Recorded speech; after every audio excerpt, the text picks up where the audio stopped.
Congratulations అందరికీ. So beautiful mobiles అందరూ ఆఫ్లో పెట్టుకున్నారు కదా.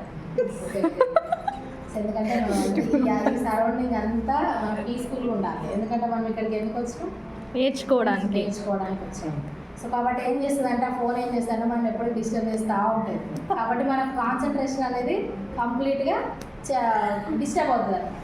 సో కాబట్టి ప్రతి ఒక్కరు ఎక్కడికి మీటింగ్కి వెళ్ళినా ఫస్ట్ మనం చేయాల్సిన పని ఏంటంటే మనం మొబైల్స్ని సైలెంట్లో పెట్టుకోవాలి. ఓకేనా? So by the by myself Ramyakrishna అండి.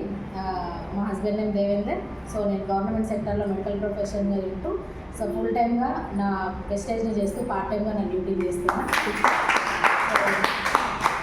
మా హస్బెండ్ వచ్చేసి ట్రాన్స్పోర్ట్ ఫీల్డ్లో ఉన్నారన్నమాట. సో తను నాకు ఫుల్ సపోర్ట్ వెస్టేజ్ చేయడానికి. ఎందుకంటే ఒకసారి ఆలోచించండి, ఇటు జాబ్ చేసి వచ్చేసరికి ఇంట్లో పిల్లల్ని కానీ ఏదైనా కూడా అడ్జస్ట్ అవుతారు. ప్లస్ అదేవిధంగా మళ్ళీ వచ్చిన తర్వాత బిజినెస్ చేయడానికి కూడా ఫుల్ సపోర్ట్ ఇస్తారు. ఈ రోజులో అంత ఒప్పుకుంది ఎవరికైనా.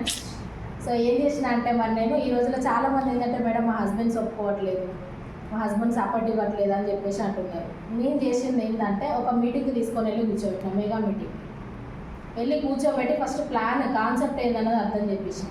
సో చేపించినప్పటి నుంచి వెళ్ళి మా హస్బెండ్ ఫుల్ సపోర్టింగ్ అన్నమాట.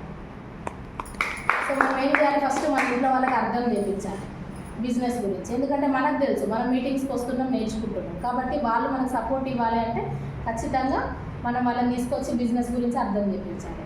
సో నాకు ఈ గ్రేట్ ఆపర్చునిటీ మా mentor Bharat sir and nominee madam. So వాళ్ళ ఉపకారంగా నాకు వచ్చిందనమాట. నిజంగా వాళ్ళనైతే నేను కూడా దేవుళ్ళతోనే కొలుస్తాను. ఎందుకంటే భగవంతుడు ఏం చేస్తాడంటే నెత్తి కిరీటం కాళ్ళ గజ్జలు పెట్టుకొని ఇంటికి వచ్చి ఇంటి ముందు తలుపు తట్టే నీకు మాత్రం ధనలక్ష్మి నెత్తిచ్చిపోడు. అవునా? ఇస్తాడా? దేవుడా అని మొక్కతే ఏమంటాడు? ఒక మనిషి రూపకరంగా అవకాశం ఇస్తాడు, కానీ భగవంతుడే వచ్చి అయితే మనకి సహాయం చేయండి. ఆ విషయం అయితే అందరికీ తెలుసు. అవునా కదా? సో ఇప్పుడు మొన్న రీసెంట్గా ఏం జాతర అయింది? సమ్మక్క జాతర అయింది. అవునా? సమ్మక్క జాతర అయినప్పుడు ఇప్పుడు మనం దేవుళ్ళని చేసినప్పుడు ఏదైనా మిస్టేక్ చేసినాం అనుకో, దేవుడు వచ్చి చెప్తాడా మనకు? చెప్పాడు. ఎవరి రూపకారంగా వచ్చి చెప్తాడు? మనిషి రూపకారంగా వచ్చి నువ్వు ఈ మిస్టేక్ చేసినావు అని చెప్పేసి చెప్తాడు. అవునా కదా? అంటే భగవంతుడు అయితే చెప్పాడు. సో అదెంత నిజమో మన దగ్గరకు ఒక వచ్చే ఏ ఆపర్చునిటీ అయినా కూడా భగవంతుడే పంపించిండు అని ఒక అవకాశాన్ని కనుక మనం పట్టుకొని ఉంటే. సో ఎందుకంటే నిజంగా నేను కూడా నేర్చుకున్నాను మన ఒక మీటింగ్లో, అదృష్ట దేవత 5 సార్లు వస్తుందంటే దరిద్ర దేవత 7 సార్లు వస్తుందంట. ఓకేనా? అదృష్టం అనేది భగవంతుడు మనిషి రూపకారంగా ఏ అవకాశం రూపకారంగా వస్తుందో మన దగ్గర తెలియదు. అవునా కదా? సో వచ్చినప్పుడు దాన్ని పట్టుకొని కనుక మనం నిల్చుంటే సో దేవుడు ఏమంటాడట అంటే నీ దగ్గరికి ఇప్పుడు మనము కష్టాలలో ఉంటాం. కష్టాలలో ఉన్నప్పుడు దేవుడా నేను ఇంత మొక్కుతున్నా నీకు, నువ్వు నాకు అసలు మొత్తానికే నా పైన కరుణ చూపిస్తలేవు అని చెప్పేసి అంటూ ఉంటాం. కోపడతామా లేదా? దేవుడిని కూడా, దేవుడి పైన కూడా కోపం వస్తుందా రాదా? అందరికీ మంచి చేస్తున్నావు, నాకెందుకు చేయట్లేదు, నేను మొక్కుతున్నా కదా, చేతులు అయితే నేను మొక్కుతున్నా కదా, నేను ఒక పొద్దులు ఉంటున్నా కదా, నీకు పూజలు చేస్తున్నా కదా అని చెప్పేసి అంటాం. అంటే దేవుడు ఏమనుకుంటాడు చెప్పన్నా, నీకోసమే నేను ఒక అవకాశాన్ని పంపించిన, కానీ నువ్వు దాన్ని చేయగా అనిపించుకున్నావు. అవునా కదా? సో భగవంతుడు ఆ విధంగా అనుకుంటాడంట. కాబట్టి ఏ రకంగా మనకి ఎవరి రూపకరంగా అవకాశం వస్తుంది. సో వెస్టేజ్ని అయితే ఖచ్చితంగా ఇంటింటికి పోయి, సో వాళ్ళ ఇంటికి లక్ష్మీదేవి వస్తే ప్రతి ఒక్కరు తలుపు వేసుకుంటున్నారు.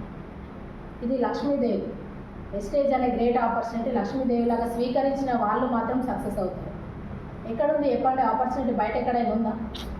సో నాకైతే మా హాస్పిటల్కే తలుపు తట్టుకొని వచ్చింది. గవర్నమెంట్ జాబ్ కంటే ముందే నాకు వెస్టేజ్ అనే ఆపర్చునిటీ వచ్చింది. సో దేవుడికి నేను అన్ని సంవత్సరాలు నేను కష్టపడినా కదా. ఇందాక మేడం చెప్పినట్టు మేము గవర్నమెంట్ జాబ్ కొట్టడానికి మినిమం 15 ఇయర్స్ 6 ఇయర్స్ చదువుకోవడం జరిగింది. గవర్నమెంట్ జాబ్ రావడానికి నాకు ఇంకొక 7 ఇయర్స్ పట్టింది. అంటే ఎన్ని ఇయర్స్ పట్టింది? టోటల్ ఒక 15 ఇయర్స్ కౌంట్ చేసుకున్నా కూడా 15 సంవత్సరాలు నేను అక్కడ ఓపిక పట్టుకుంటే నాకు వచ్చే ఇన్కమ్ 60,000. అవునా? సో మరి మనకు ఇందులో వెస్టేజ్లోకి వచ్చిన తర్వాత వచ్చి రాగానే ఇన్కమ్ అనేది రాదు. అవునా కదా? కొంచెం ఓపిక, కోరిక, తీరిక ఈ 3 ఉండాలి మనకు. సో కొన్ని చేయాల్సిన పనులు చేస్తే రావాల్సినవి వస్తాయి మనకు. అవునా కదా? సో ఆ విధంగా నాకు great opportunity Bharat sir and Amani madam రూపకరంగా వచ్చింది. సో నేను కాంట్రాక్ట్ బేసిక్లో ఉన్నప్పుడు సో సార్ వచ్చి ఫస్ట్ ప్లాన్ చెప్పగానే నాకు ఏం అర్థం కాలేదు. బిజినెస్ చేస్తా అని అయితే నేను టేకప్ చేయలేదు. ఓన్లీ షాప్ చేంజ్ చేస్తా, ఎందుకంటే క్వాలిటీ ప్రోడక్ట్స్ కాబట్టి. ఎట్లా బయట కొనుక్కుంటున్నాం కదా, అదేందో సామాన్ ఇక్కడ కొనుక్కుంటే మనకి క్యాష్ బ్యాక్ వస్తుంది, ఫ్రీ ప్రోడక్ట్స్ వస్తున్నాయి, 10 మందికి షేర్ చేయడం ద్వారా మనకు ఆదాయం కూడా వస్తుంది. ఫస్ట్ మనం ఆరోగ్యంగా ఉంటున్నాం ఇక్కడ. అని చెప్పి నేను బిలీవ్ చేసి నేను ఐడియాని తీసుకోవడం జరిగింది, డీలర్షిప్. సో తీసుకున్న తర్వాత ఆ నెలలో నాకు 312 రూపాయలు పడ్డాయి. ఎప్పుడైనా పడ్డాయా? ఈ సంవత్సరాలు షాప్ చేంజ్ చేస్తున్నాం కదా, ఎప్పుడైనా డబ్బులు పడినాయా?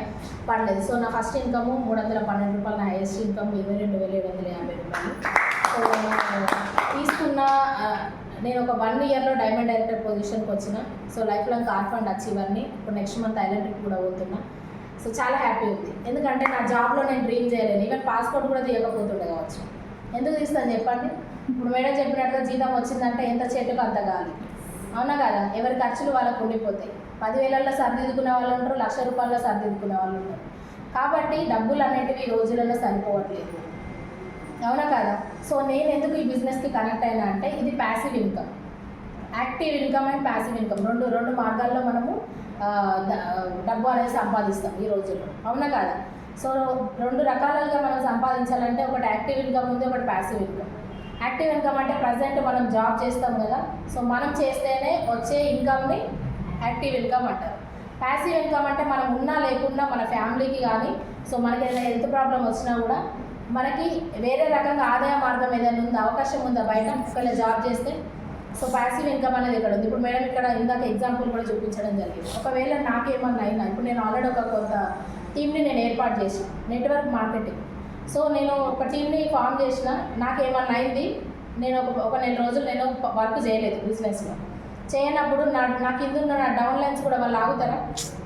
సో నా కింద ఉన్న టీం అయితే ఆగదు కదా, వాళ్ళు వర్క్ చేస్తూ వెళ్తారు. సో వెళ్ళినప్పుడు నాకు వచ్చే ఆదాయం అయితే నాకు వస్తుందా? రాదు. వస్తుంది. మరి ఇక్కడ ఎన్ని రోజులు కష్టపడాలి మనం? కొన్ని రోజులు మాత్రమే కష్టపడాలి. అదే ఉద్యోగంలో అయితే 61 సంవత్సరం, ఇప్పుడు 61 సంవత్సరం కష్టపడితే ఒక షాలో కలిపి పంపిస్తాను. నేనైతే ఇప్పటికీ ఒక 15-20 షాలో తీసుకుంటాను వెబ్సైట్కి వచ్చిన తర్వాత.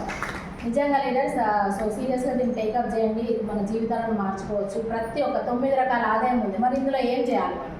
మేడం చెప్పారు కదా, వై బిజినెస్ అని గురించి చెప్పారు కదా, అసలు ఎందుకు చేస్తున్నాం అనేది క్లారిటీ ఉండాలి.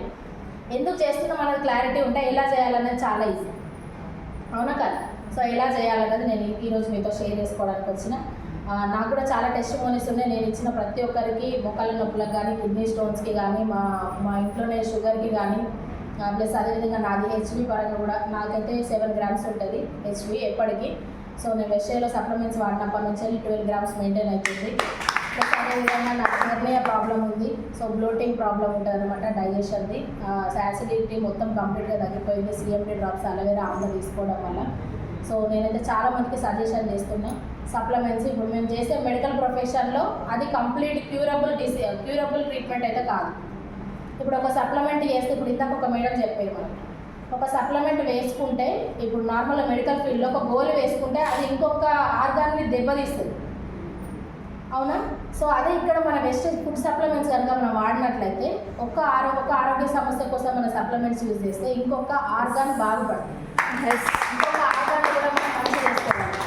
అంటే ఇక్కడ చూడండి, బెటర్గా మనము సప్లిమెంట్స్ అనేటివి ఎందుకు యూజ్ చేయాలనేది ఒకసారి ఆలోచించాలి, ఓకేనా? సో ఈ సప్లిమెంట్స్ ప్రతి ఒక్కరికి మంచి ఆరోగ్యాన్ని పంచడం అవుతాం. ఆరోగ్యం పంచడం వల్ల మనకి ఆదాయం వస్తుంది. సో ఆదాయం వచ్చిందంటే ఆటోమేటిక్గా ఏముంటుంది? ఆనందం ఉంటుంది. ఈ 3 ఇక్కడ ఉన్న తర్వాత మరి మనం ఎక్కడ ఉన్నాం? వేరే ఎక్కడికి పోవాల్సిన అవసరం లేదు కదా. సో ఈ బిజినెస్ చేయడం మరి ఎలా చేయాలి?